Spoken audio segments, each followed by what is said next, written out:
My name is Autumn Reynolds, and I'm 32 years old. Today, at my father's funeral, I came face to face with my estranged sister Cassandra for the first time in 3 years. She walked in with Nathan, the man who was supposed to be my husband, dripping in diamonds and designer clothes. 5 years ago, they betrayed me in the worst possible way just days before my wedding. But life has a funny way of serving justice when you least expect it. Before I tell you how I turned my life around after the ultimate betrayal, drop a comment letting me know where you're watching from, and hit subscribe if you've ever had to rebuild your life after someone you trusted broke your heart. 5 years ago, my life seemed perfect. At 27, I had a thriving career as a marketing executive at one of Boston's most prestigious firms. I had just been promoted to senior account manager, handling our biggest clients. My colleagues respected me, my friends admired me, and my family was proud. But something was missing until that fateful night at the Anderson Cancer Research Foundation Gala. I wasn't even supposed to attend. My coworker Kimberly came down with the flu at the last minute, and our firm needed representation. As I walked into the ballroom in my borrowed navy blue gown, feeling slightly out of place among Boston's elite, I bumped into a tall man with kind eyes. "I'm so sorry," I apologized, horrified as my champagne splashed onto his perfectly tailored suit. He just laughed. "Don't worry about it. This jacket needed something to make it interesting." He extended his hand. Nathan Porter. I recognized the name immediately. At 32, Nathan was already making waves as a self-made tech entrepreneur. His software company, Porter Tech, had developed an innovative security system that major corporations were scrambling to implement. But despite his success, there was nothing pretentious about him. "Autumn Reynolds," I replied, shaking his hand. "And I still feel terrible about your jacket. How about this?" he said with a smile that made his eyes crinkle at the corners. "You can make it up to me by having dinner with me tomorrow night." Our connection was immediate and intense. Nathan wasn't just successful, he was genuinely kind, thoughtful, and unpretentious despite his wealth. On our first date, he took me to a small Italian restaurant he loved, not some flashy upscale place to impress me. He asked about my dreams, my childhood, my favorite books, and actually listened to my answers. Over the next few months, our relationship blossomed. We hiked the trails around Boston on weekends, cooked elaborate meals in his spacious kitchen, and spent lazy Sundays reading together on his porch. He supported my career ambitions and never made me feel like my achievements were less significant than his. When I landed a major client, he showed up at my office with flowers and took me out to celebrate. 8 months into our relationship, Nathan suggested a weekend getaway to the White Mountains in New Hampshire. We had discovered a particular overlook on a previous hiking trip where the view of the valley below was breathtaking. As we reached that spot at sunset, Nathan turned to me. "Autumn, these past months have been the happiest of my life," he said, reaching for my hand. "You're brilliant, compassionate, and you challenge me to be better every day." When he dropped to one knee and pulled out a small velvet box, I couldn't contain my tears. "Will you marry me?" he asked, opening the box to reveal a stunning emerald-cut diamond. "Yes," I whispered, then louder, "yes." Wedding planning consumed the next few months. We booked a historic mansion overlooking the ocean for the following spring. I found a gorgeous vintage-inspired gown that made me feel like a princess. Nathan and I agreed on everything from the flowers, wildflowers in blues and purples, to the cake, lemon with buttercream frosting. We wrote our own vows and selected readings that reflected our values. Everything was falling into place. Throughout this time, my relationship with my younger sister Cassandra remained complicated.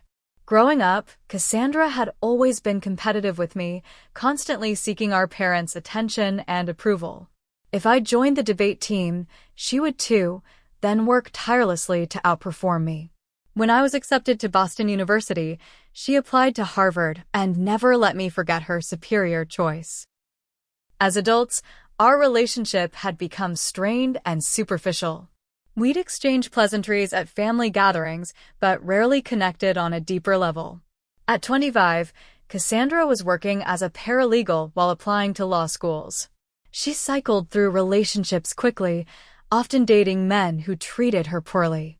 When I told my family about my engagement, everyone was thrilled except Cassandra, who offered a tight smile and brief congratulations.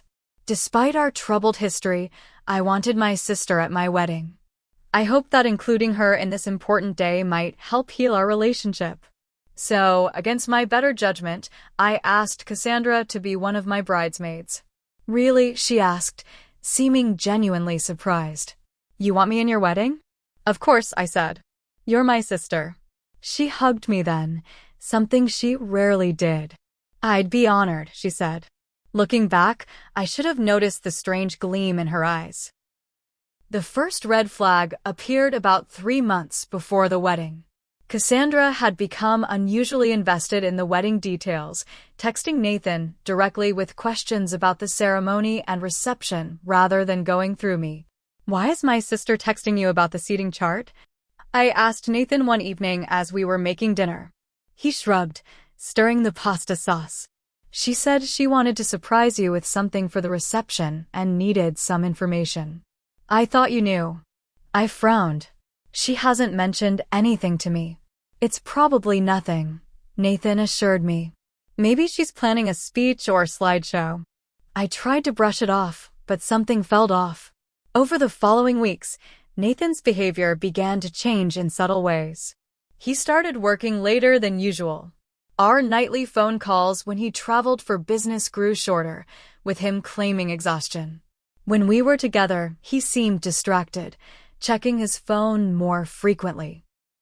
One Saturday, my parents hosted a family dinner. Cassandra arrived 45 minutes late, wearing a form-fitting red dress that seemed excessive for a casual family gathering. Throughout the evening, she positioned herself next to Nathan, touching his arm when she laughed at his jokes, leaning in too close when he spoke. Is everything okay with you and Nathan? My friend Diane asked me at brunch the following week. You seem tense when you talk about him. We're fine, I insisted. Just wedding stress. But that night, I confronted Nathan. Have you noticed Cassandra acting differently around you? She seems very attentive. Nathan looked surprised. She's just being friendly, Autumn. I think she's lonely and looking up to our relationship as an example. You're overthinking this because you're stressed about the wedding. I wanted to believe him, but the nagging feeling persisted. A few days later, I tried talking to Cassandra directly. I've noticed you and Nathan have been texting a lot, I said carefully, meeting her for coffee. Her eyes narrowed slightly before her expression softened into concern. Oh, Autumn. I'm just trying to help with the wedding. Are you getting cold feet? Or don't you trust Nathan? Of course I trust Nathan, I said quickly. And I appreciate your help. It just seemed like there was something else going on. Cassandra reached across the table and squeezed my hand. You're being paranoid. Nathan adores you. I'm just trying to be a good sister and bridesmaid. Her words reassured me temporarily, but that night, as Nathan slept beside me, I couldn't help checking his phone. I found several texts from Cassandra, most about wedding details, but one caught my eye. Thanks for lunch today. It was nice to talk about everything. You're easy to open up to. They'd had lunch? Nathan hadn't mentioned meeting Cassandra. When I asked him about it the next morning, he seemed irritated.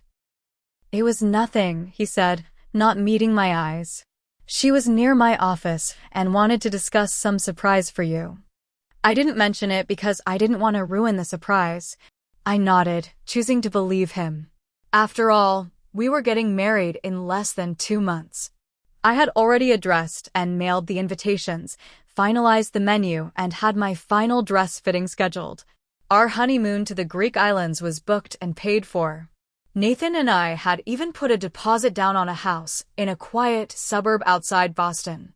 Surely these small doubts were just wedding jitters. But the sleepless nights continued.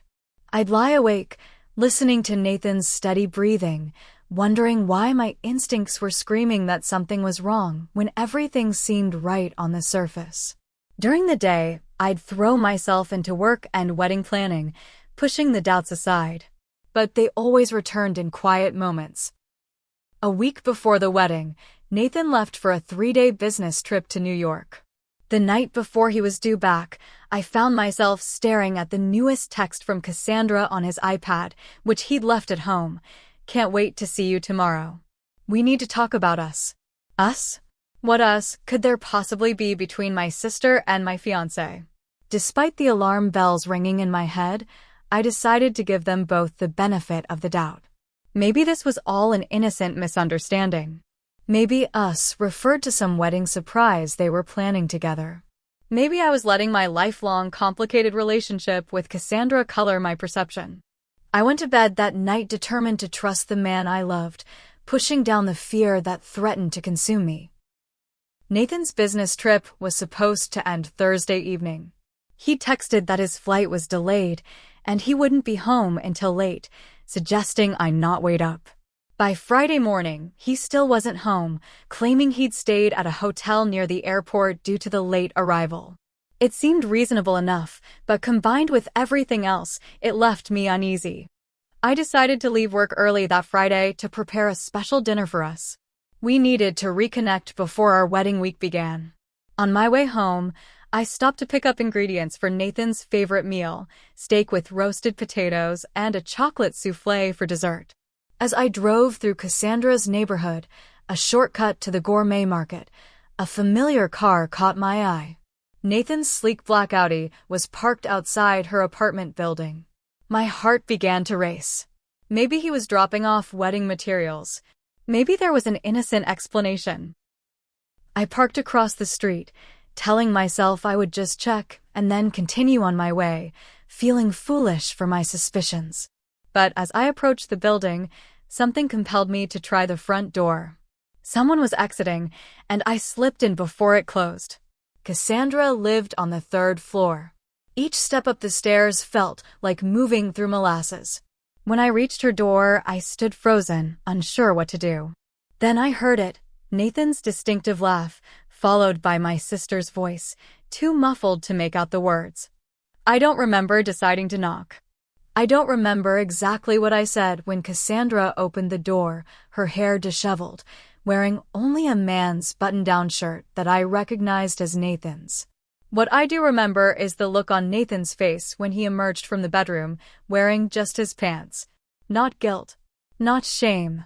Just annoyance at being discovered. "How long?" I asked, my voice surprisingly steady despite feeling like my world was imploding. "Autumn. This isn't what it looks like," Nathan began, the most cliched lie possible.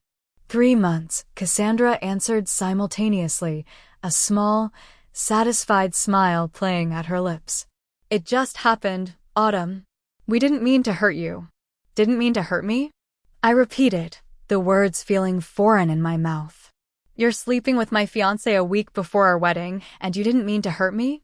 "You don't understand," Nathan said, reaching for me. "Things between you and me haven't been right for a while. Cassandra and we connect on a different level." I stepped back from his touch. "Were you going to tell me before I walked down the aisle, or were you planning to go through with the wedding?"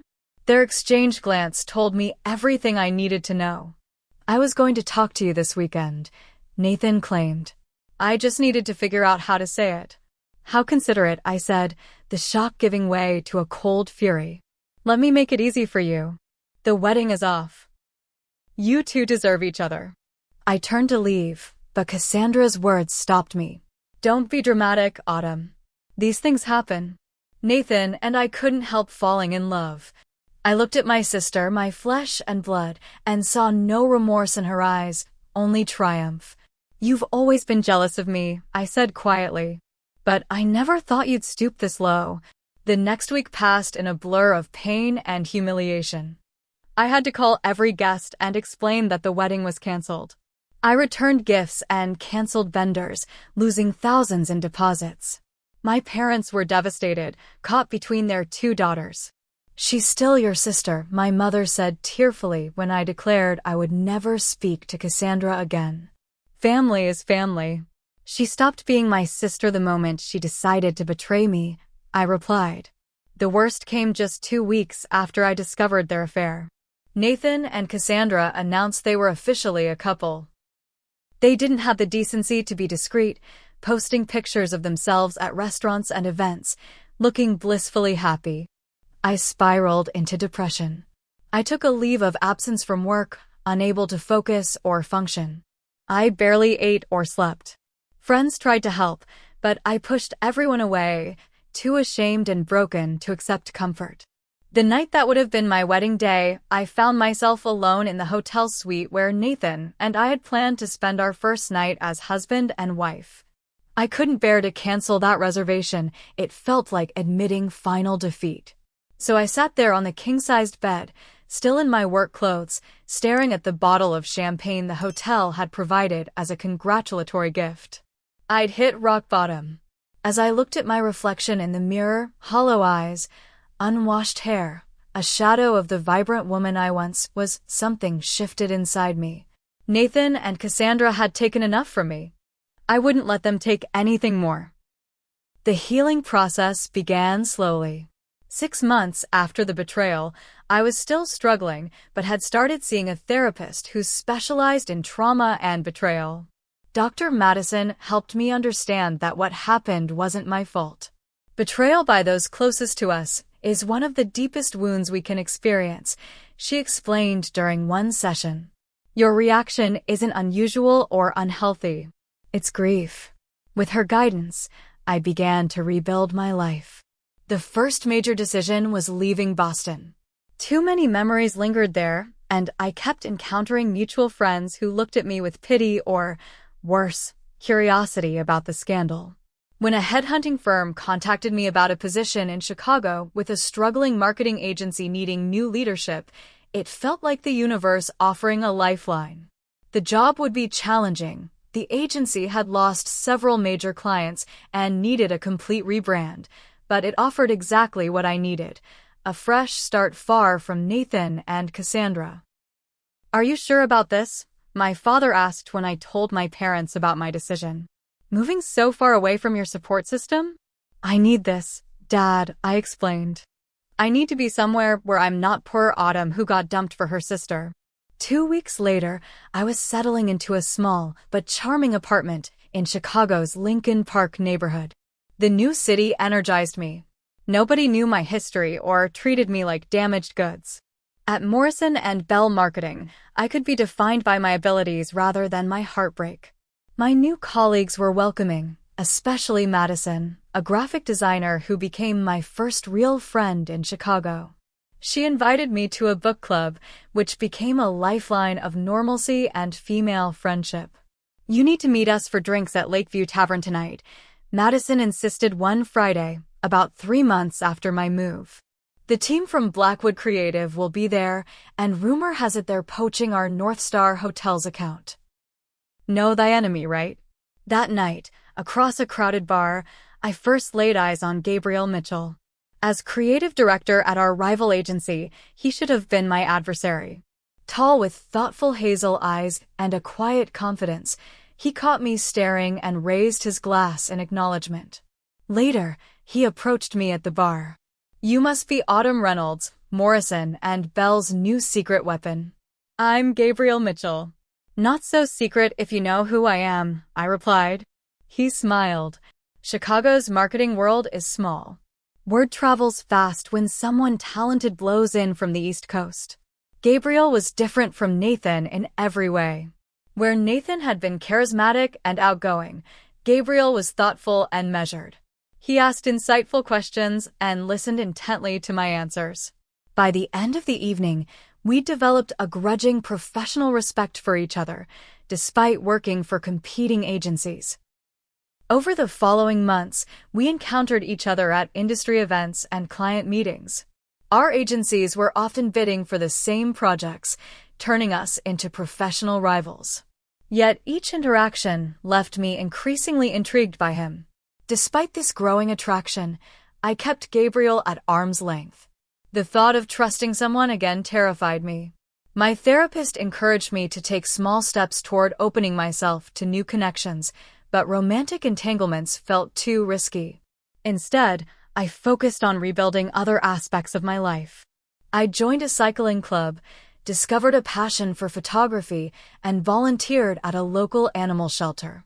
Each new activity helped me rediscover parts of myself that had been overshadowed in my relationship with Nathan. 6 months into my Chicago life, Gabriel approached me after we both spoke on a panel at a marketing conference. "I've been meaning to ask if you'd like to have dinner sometime," he said. "Not to discuss work. Just dinner." My immediate instinct was panic. "I appreciate the offer, but I'm not dating right now." He nodded, seeming unsurprised. "Fair enough. The invitation stands if you change your mind." Walking away, I felt a confusing mix of relief and regret. Part of me wanted to turn around and accept, but the wounded part, still raw and tender, couldn't take the risk. That night, I called Dr. Madison for an emergency session. "What are you afraid will happen if you have dinner with him?" she asked. "That I'll like him," I admitted. "That I'll trust him. That he'll betray me too." "Autumn, not everyone is Nathan or Cassandra," she said gently. "By closing yourself off from all possibilities, you're letting them continue to control your life." Her words stayed with me, but I wasn't ready. Not yet. First, I needed to feel completely whole on my own. A year after moving to Chicago, I barely recognized my life, or myself. Morrison and Bell had transformed under my leadership from a struggling agency to one of the city's most innovative firms. We'd retained our existing clients and added several major accounts. The staff had nearly doubled, and we'd moved to larger offices with views of Lake Michigan. Professionally, I was thriving. Personally, I was still cautious but healing. I maintained minimal contact with my family, speaking to my parents monthly, but completely cutting off Cassandra. Through social media, I occasionally glimpsed her life with Nathan, vacation photos in tropical locations, her wearing expensive jewelry, always perfectly styled. I'd trained myself not to react to these images, though sometimes the pain would resurface unexpectedly. In early spring, Chicago hosted the Midwest Marketing Summit, where I was scheduled to speak about digital strategy. As I reviewed my presentation in the hotel conference room, a familiar voice interrupted my concentration. "Your slide on multi-platform integration is missing data from the Henderson study." I looked up to find Gabriel leaning against the doorframe, a teasing smile on his face. "The Henderson study has methodological flaws," I countered. "And shouldn't you be preparing your own presentation instead of critiquing mine?" He laughed. "Mine's ready to go." And I was offering helpful feedback, not criticism. Over the 2-day conference, Gabriel and I found ourselves gravitating toward each other. We debated industry trends over coffee, exchanged notes during sessions, and ended up sitting together at the awards dinner, where Morrison and Bell won Agency of the Year, beating out Gabriel's Blackwood Creative. "Congratulations," he said sincerely as I returned from accepting the award. "You deserved it." Later that evening, as the event wound down, Gabriel asked, "Is that dinner invitation still off the table?" Something had shifted in me. Over the past year, I'd observed Gabriel's integrity, kindness, and authenticity. He wasn't Nathan. And I wasn't the same broken woman who'd arrived in Chicago. "Actually," I replied, "I think I'd like that dinner." Our first date was nothing fancy, just a small neighborhood Italian restaurant Gabriel loved. But the conversation flowed effortlessly for hours. For the first time, I shared the full story of Nathan and Cassandra's betrayal. "That explains a lot," Gabriel said when I finished. "I've wondered why someone as remarkable as you seemed so reluctant to connect with people." "Your turn," I said, feeling strangely unburdened after sharing my story. "What's your baggage?" He smiled ruefully. "Is it that obvious I have some?" "Everyone does at our age."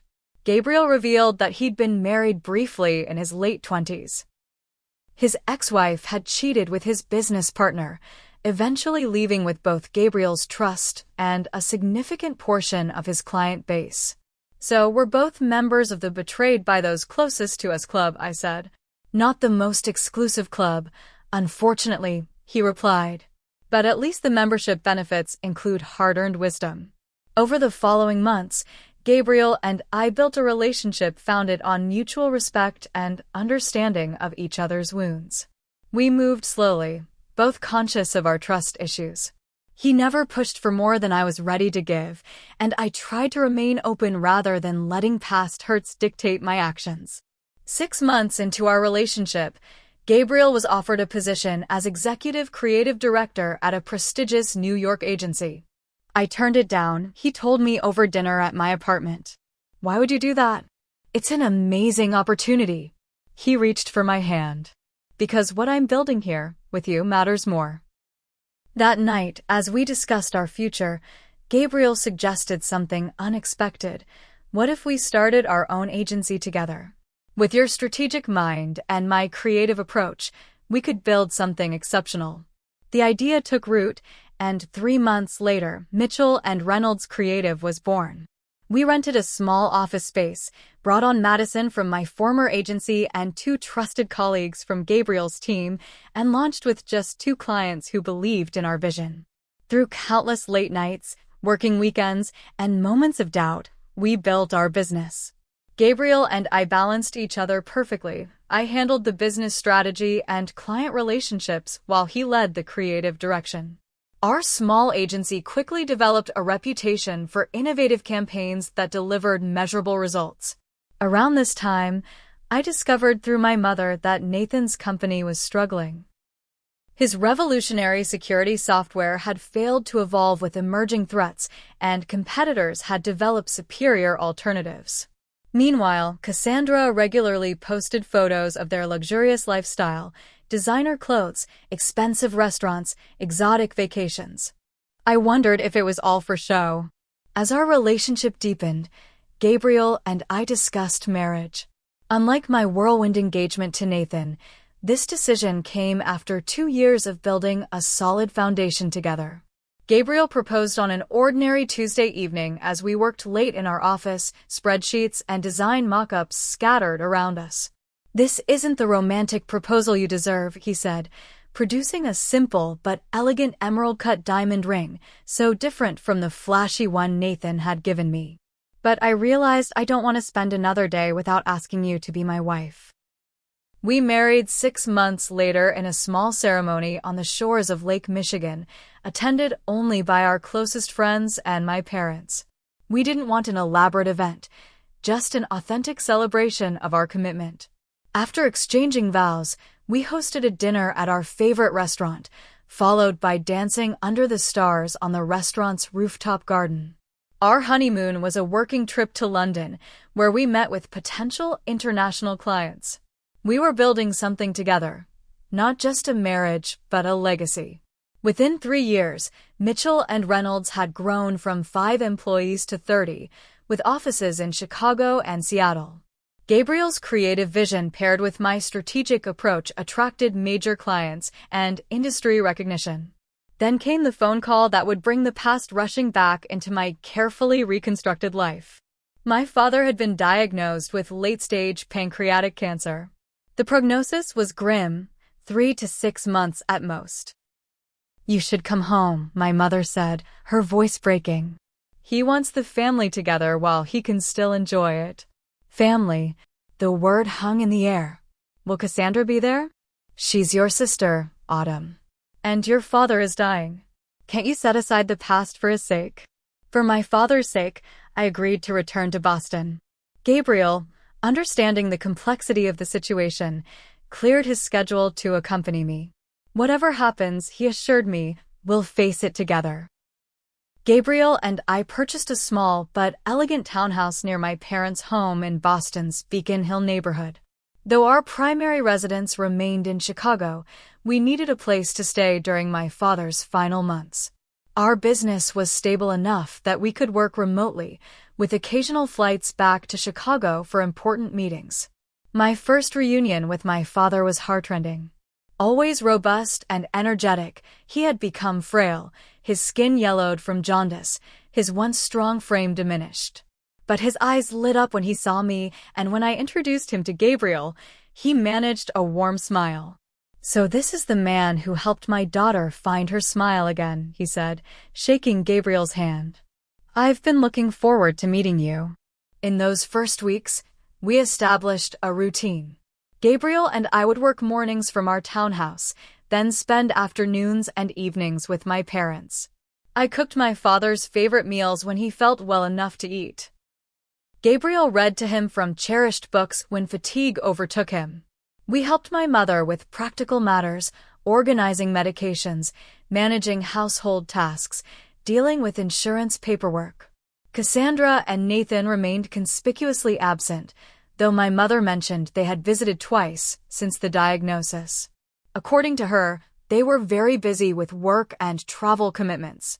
One evening, as my father rested, my mother broached the subject I'd been avoiding. "Your sister will be coming for dinner tomorrow," she said. "With Nathan." My body tensed involuntarily. "Mom, I don't think." "Please, Autumn," she interrupted, her exhaustion evident. "Your father doesn't have much time left. He wants to see his family together before he goes. Can you do this for him?" How could I refuse? Of course, I agreed. But don't expect a warm reunion. That night, Gabriel held me as I processed the impending confrontation. "Remember who you are now," he said softly. "Their presence can only affect you if you give them that power." The next day, I prepared myself mentally for seeing Cassandra and Nathan. Gabriel and I arrived early to help my mother prepare dinner. She seemed nervous, continuously checking the clock and rearranging the table settings. At precisely 6 o'clock, the doorbell rang. My mother hurried to answer while I remained in the kitchen, steadying my breathing. Gabriel squeezed my hand reassuringly. Cassandra entered first, impeccably dressed in a designer outfit, diamonds glittering at her ears and throat. Nathan followed, looking older than I remembered, lines of stress evident around his eyes despite his tailored suit and practiced smile. An awkward silence fell over the room until my mother said brightly, "Let's all sit down. Your father is waiting in the dining room." The dinner that followed was a masterclass in strained civility. We focused conversation on my father, avoiding any meaningful interaction between Cassandra and me. Nathan barely spoke, seeming uncomfortable in my presence. Gabriel was gracious but reserved, observing the dynamics carefully. After dessert, my father asked to speak privately with me in his study. Once the door closed behind us, he took my hand in his trembling one. "I know this is difficult for you," he said, his voice weak. "But I need to say something before I go. I've always regretted not standing more firmly with you after what happened. Your mother and I were so shocked, so caught between our daughters, that we tried to remain neutral. That was wrong." Tears filled my eyes. "Dad, you don't need to." "I do," he insisted. "What Cassandra and Nathan did was inexcusable. I should have made that clear. Instead, I tried to keep the peace, and in doing so, I failed you." He squeezed my hand. "I'm so proud of the woman you've become, Autumn. You've built a beautiful life from the ashes of their betrayal. Your Gabriel is worth 10 of Nathan." His words healed something in me I hadn't realized was still broken. We embraced, both crying quietly, before rejoining the others. In the following weeks, my father's condition deteriorated rapidly. Hospice nurses began coming daily, and we all knew the end was near. Despite my reluctance, I maintained civil interaction with Cassandra during her increasingly frequent visits. We operated in parallel, both loving our father but unable to bridge the chasm between us. During this time, Gabriel and I received extraordinary news. A major international conglomerate wanted to acquire our agency for a sum that would make us financially independent for life. After careful negotiation, we agreed to the acquisition with conditions that allowed us to maintain creative control while stepping back from day-to-day operations. We hadn't shared this development with my family, focusing instead on my father's care. The timing seemed inappropriate for celebrating our success. My father passed peacefully on a Sunday morning in early autumn, with my mother, Cassandra, and me at his bedside. Despite our differences, we were united in grief, at least momentarily. The funeral was scheduled for the following Friday. Gabriel and I spent the intervening days helping my mother with arrangements, receiving condolence calls, and preparing for the influx of family and friends. The morning of the funeral dawned clear and crisp, my father's favorite kind of day. As we dressed in our somber attire, Gabriel reminded me, "Whatever happens today, remember that your father was proud of you. That's what matters." I nodded, steeling myself for the inevitable confrontation with Cassandra and Nathan. Something told me that the fragile truce of my father's final days wouldn't survive his burial. The funeral service was beautiful in its simplicity. My father, never one for ostentation, had requested a brief ceremony with his favorite poetry readings and classical music rather than religious hymns. The historic church was filled beyond capacity, a testament to the many lives he had touched as a beloved pediatrician. Gabriel sat beside me in the front pew, his steady presence anchoring me through waves of grief. My mother sat on my other side, clutching my hand. Cassandra and Nathan were seated beside her, Cassandra dabbing at her eyes with a lace handkerchief while Nathan maintained a solemn expression. After the service, we proceeded to the cemetery for a private interment, followed by a reception at my parents' home. The house quickly filled with friends, colleagues, and extended family offering condolences and sharing memories of my father. I was speaking with my father's oldest friend when I felt a hand on my arm. Turning, I found Cassandra standing there, Nathan slightly behind her. Both were impeccably dressed, as always. Cassandra's fingers glittered with diamond rings, and a substantial diamond pendant hung around her neck. "Can we speak privately?" she asked, her voice honeyed with false sincerity. Gabriel caught my eye from across the room, silently asking if I needed him. I gave a slight nod, and he discreetly made his way toward us. "Of course," I replied, leading them to my father's study, now painfully empty without his presence. Once the door closed, Cassandra's demeanor changed. The grief-stricken daughter act dropped away, replaced by the smug superiority I remembered all too well. "So," she began, looking around the book-lined room, "still working in marketing? Nathan tells me small agencies like yours are struggling in the current economy." Before I could respond, she continued, "We've just returned from Paris. Nathan had a business conference, but we extended it into a little vacation. The suite at the Ritz was divine." She fingered her diamond pendant meaningfully. "Anniversary gift." Nathan shifted uncomfortably but said nothing, his eyes not meeting mine. "How nice for you," I said neutrally. Cassandra stepped closer, her voice dropping. "Look at you, Autumn. 5 years later, and what do you have to show for yourself? A tiny apartment in Chicago? A struggling business? Meanwhile, I'm living the life that was supposed to be yours." She glanced at my simple black dress. "No designer labels? No fine jewelry? Poor you, still alone. And I'm bathing in luxury." A soft knock at the door interrupted her cruelty. Gabriel entered, carrying 2 glasses of water. "Thought you might need these," he said, handing one to me. "Thank you," I said, taking the glass. "Nathan, Cassandra, I don't believe you formally met my husband, Gabriel Mitchell." Cassandra's expression faltered slightly. "Husband? You're married." 2 years now, Gabriel confirmed, standing beside me. "It's a pleasure to finally meet Autumn's family, though I wish it were under better circumstances."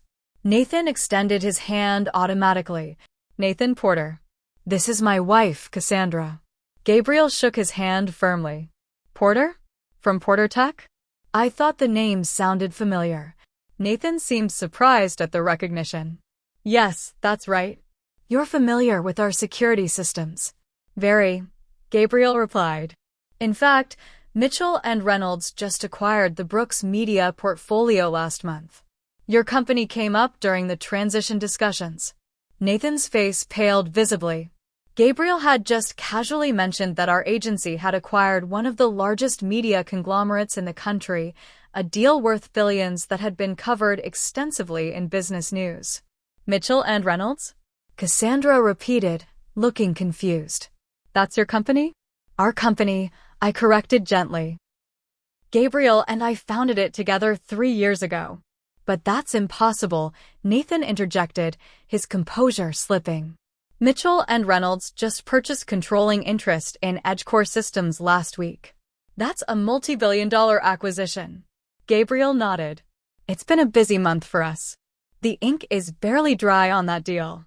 Understanding dawned on Cassandra's face as she realized what this meant. Gabriel wasn't just my husband, he was now effectively Nathan's boss. EdgeCore Systems had recently acquired the failing PorterTech after its revolutionary security software had become obsolete. You own my company? Nathan asked, his voice hollow. Technically, EdgeCore owns PorterTech, Gabriel clarified. And we own EdgeCore. But we're not involved in day-to-day operations anymore. The acquisition of your parent company was purely a portfolio decision. Cassandra's hand went instinctively to her diamond necklace, twisting it nervously. Nathan, what does this mean for us? Nathan's silence spoke volumes. Gabriel and I exchanged glances, a wordless communication born of years of partnership. If you'll excuse us, I said quietly, there are guests waiting. As we turned to leave, Cassandra grabbed my arm. Wait, you can't just walk away. Do you have any idea what we're going through? Nathan's company has been struggling for years. These diamonds, she touched her earrings, they're fake. The luxury vacations? All charged to credit cards we can barely make minimum payments on. We're drowning in debt, trying to maintain appearances. Nathan looked mortified at his wife's confession. Cassandra, please. No, Nathan. I'm tired of pretending. We haven't been happy in years. You've been distracted, distant, working constantly to try to save a sinking ship while I post carefully staged photos to make everyone think we're living a dream life. She turned to me, desperation in her eyes. Is that what you wanted to hear, Autumn? That your perfect sister's life is a sham? In that moment, looking at Cassandra's desperate face and Nathan's defeated posture, I felt no satisfaction, only sadness for the years wasted on appearances and rivalry. I never wanted this for you, I said honestly. I wanted you to be happy, even after what you did. That's the difference between us, Cassandra. Your happiness has always depended on what you have compared to others. Mine comes from within. A gentle knock interrupted us. My mother entered, her eyes red-rimmed, but her composure intact. The attorney is here, she said softly. He'd like to read your father's letter to the family. We gathered in the living room, the guests having departed except for the closest family members. The attorney, a colleague of my father's for decades, removed an envelope from his briefcase. Your father wrote this in his final weeks, he explained. He asked that I read it to all of you today. As the attorney read my father's words, the room fell silent. He spoke of his love for his family, his hopes for reconciliation between his daughters, and his reflections on what constitutes a successful life. True wealth, my father had written, isn't measured in bank accounts or possessions, but in how genuinely you love and are loved in return. Success isn't about outshining others, but about lighting your own path with integrity and purpose. My greatest hope is that my daughters will heal the rift between them and remember that no achievement or material possession is worth the price of family. Tears streamed down my face as I listened. Gabriel's hand found mine, squeezing gently. Across the room, I noticed Cassandra crying as well, Nathan sitting stiffly beside her, his expression unreadable. After the reading, as people began to disperse, I found myself alone with my mother in the kitchen. He loved you both so much, she said, arranging leftover food into containers. It broke his heart to see you estranged. I know, Mom, I replied, helping her with the task. But some wounds don't heal easily. She paused, looking at me intently. Your father wasn't perfect, Autumn. Neither am I. We should have taken a stronger stand when Cassandra betrayed you. We were so afraid of losing either of you that we ended up compromising our own values. Can you forgive us for that?" I embraced her, feeling the frailty of her shoulders. "There's nothing to forgive. You were caught in an impossible situation." As the evening wound down, Gabriel and I prepared to leave. In the foyer, we encountered Cassandra and Nathan doing the same. An awkward silence fell until Cassandra spoke. "Your agency, is it really as successful as Nathan says?" "It is," Gabriel confirmed. "We've been fortunate." "And you're happy?" she asked, looking directly at me. "Truly happy?" "Yes," I said simply. "I am." Something shifted in her expression, a mixture of realization and regret. "I've made a mess of everything, haven't I? Not just with Nathan, but with you. With my whole life." Nathan looked away, unable to meet anyone's eyes. "It's not too late to start over," I said quietly. "That's what I did." Cassandra nodded slowly. "Maybe." She hesitated, then added, "I'm sorry, Autumn. For everything. I know that doesn't change anything, but I need to say it." It wasn't a magical reconciliation. Years of hurt couldn't be erased with one apology. But it was a beginning, a small crack in the wall between us. "Thank you for saying that," I replied. "It means something." 1 year later, we gathered again in Boston for the holidays. Much had changed. Cassandra and Nathan had separated, their marriage unable to survive the strain of financial problems and long-simmering resentments. Cassandra had moved into a modest apartment and begun working as a paralegal again, finally pursuing the law degree she'd abandoned years ago. At my mother's holiday dinner, Cassandra approached me as I helped in the kitchen. "I've been in therapy," she said, peeling potatoes alongside me. "Working through a lot of things. My jealousy of you. My need for validation. It's been illuminating." "That takes courage," I acknowledged. "I don't expect us to ever be close again," she continued. "But I'd like to try to be something better than enemies." As Gabriel and I drove back to our hotel that night, he asked, "How do you feel about Cassandra's olive branch?" I considered the question carefully. Cautiously optimistic. Real forgiveness takes time. But I'm ready to stop letting the past dictate my future. Gabriel smiled. "That's why I love you. Your capacity for growth is extraordinary." Back in our room, I reflected on the journey of the past 5 years, from betrayal and heartbreak to healing and triumph. The path hadn't been easy or straightforward, but every step had led me to where I belonged. The greatest revenge wasn't in acquiring more wealth than Nathan and Cassandra, or in seeing their marriage crumble.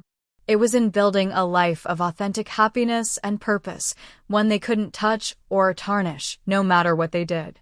Some people spend their lives chasing external validation, believing happiness comes from what others think of them. But true fulfillment comes from within, from loving deeply, working with purpose, and living with integrity. That was my father's final lesson to us all, and the one I carried forward as his most precious legacy. What about you? Have you ever had to rebuild your life after betrayal? What helped you move forward? Share your story in the comments below. If this resonated with you, please hit the like button and subscribe for more stories about resilience and authentic success. Remember, the best revenge isn't getting even, it's living well. Thank you for listening, and may your own journey lead you to genuine happiness, however winding the path may be.